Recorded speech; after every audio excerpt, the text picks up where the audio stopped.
Welcome, dear friend, to the quiet shores of the ocean of mind. In this peaceful space, we invite you to gently unwind, to release the day's burdens and prepare for deep, restful sleep. Tonight, we share two soothing stories imbued with ancient wisdom. Tales designed to quiet your thoughts, to calm your spirit, and to guide you into the embrace of peaceful slumber. Allow the gentle rhythm of my voice and the tranquil music to wash over you.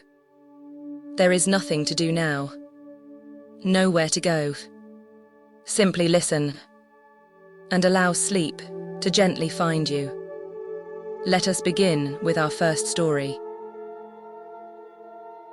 Holy Man. Word spread across the countryside about the wise holy man who lived in a small house atop the mountain.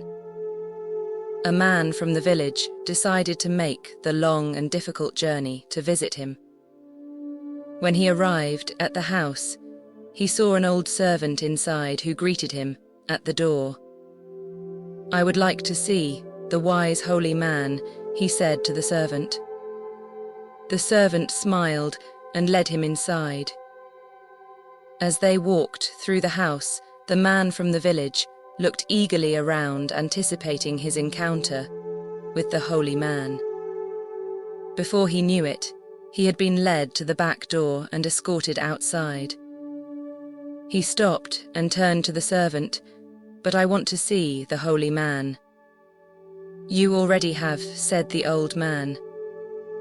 "Everyone you may meet in life, even if they appear plain and insignificant.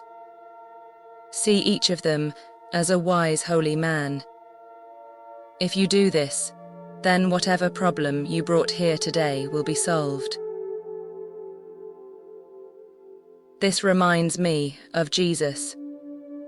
He was born a simple carpenter's son. It also reminded me of Martin Luther King, believing that we are all human and worthy of respect. Anticipation of something may be greater than the thing itself. Anticipation of looks is always a mistake. You can't judge a book by its cover. This is too obvious to be a story. You don't have to think about the point and make it yours. It just hits you on the head. We see ourselves in everyone we meet. Every step you take in life is significant. There are meanings to all and every event that takes place. The man in the story got lost looking for a deep solution to his problem when all along the answer was right on the surface. This is like the age-old story of Beauty and the Beast. Don't judge people until you get to know them. They may surprise you. Reminds me of when Luke Skywalker meets Yoda. I think many people go searching for things, love, happiness, and don't recognize them when they see them. Everyone you meet in life will know something about life that you may not. I don't like this story. It's a bit too much like the Little House on the Prairie, for me. It makes me nauseous. Most people aren't wise. Anyone who says so is unrealistic. A wise man learns more from a fool than the fool from the wise man. If you feel love and respect for all people that you meet, you will receive inward peace.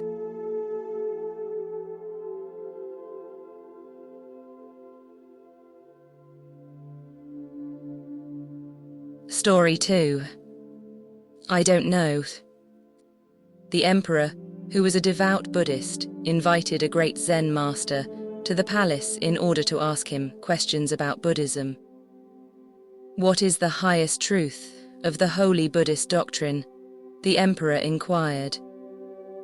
"Vast emptiness and not a trace of holiness," the master replied. "If there is no holiness," the emperor said, "then who or what are you?" "I do not know," the master replied.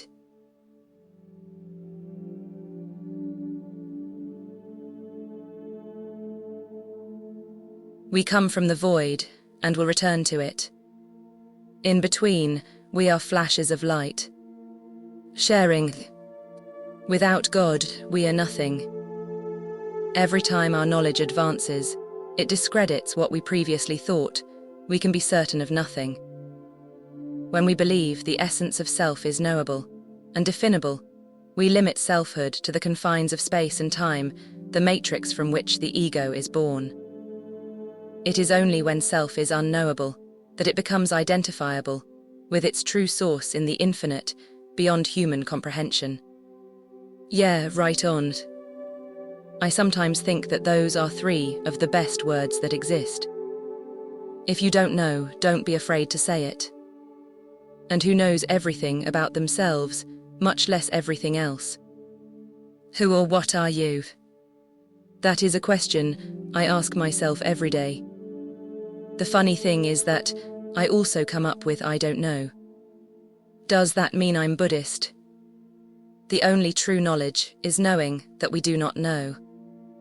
In Zen, you don't have to be anyone or anything. You just have to be, that's all. And though it may seem simple, just being is one of the hardest things in life. I think this story is about knowing yourself deeply, then you don't need anything else. Vast emptiness, holiness, who are you, etc. are words of limitation. The emperor searches for answers in the form of words. It is beyond words and includes words. I don't know dwells there. Emptiness is form, and form is emptiness. Ultimately, we are nothing. We are nobody. This brief anecdote is enough to clear the mind, at least for a few moments. Such deep ambiguity, almost anti-dogma, may be all that the Zen master is trying to convey. I think that while we are alive, it's early to know who or what we are.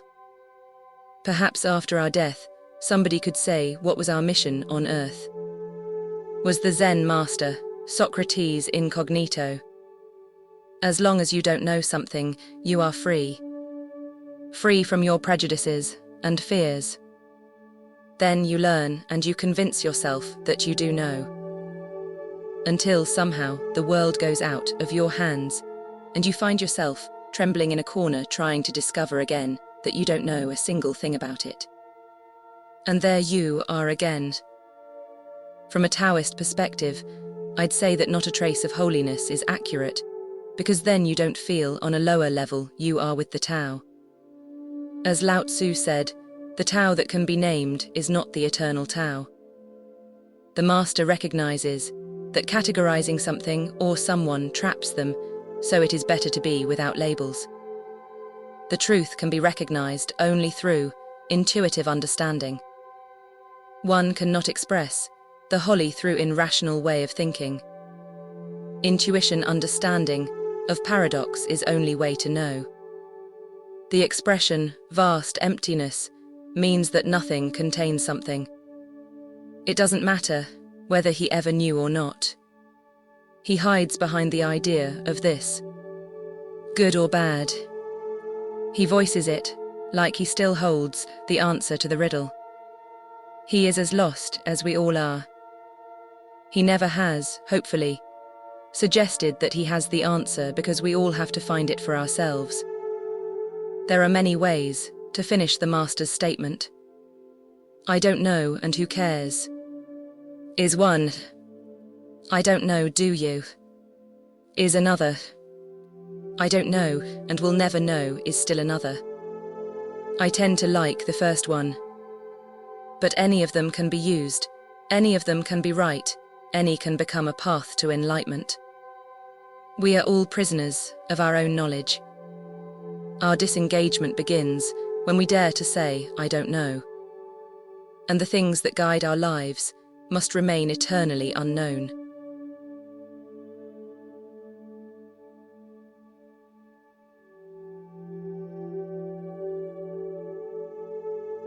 As these 2 stories gently conclude, you may feel a new spaciousness and a quiet understanding within your heart.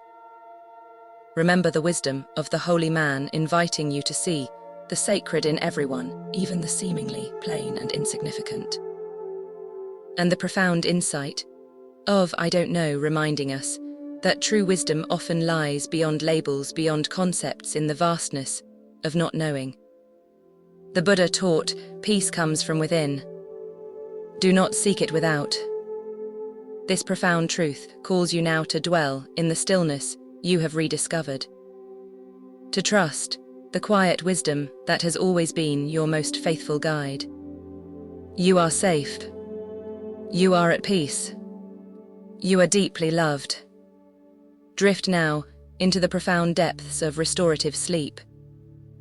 May your dreams be filled with clarity, and your awakening be refreshed and renewed by the quiet joy of a mind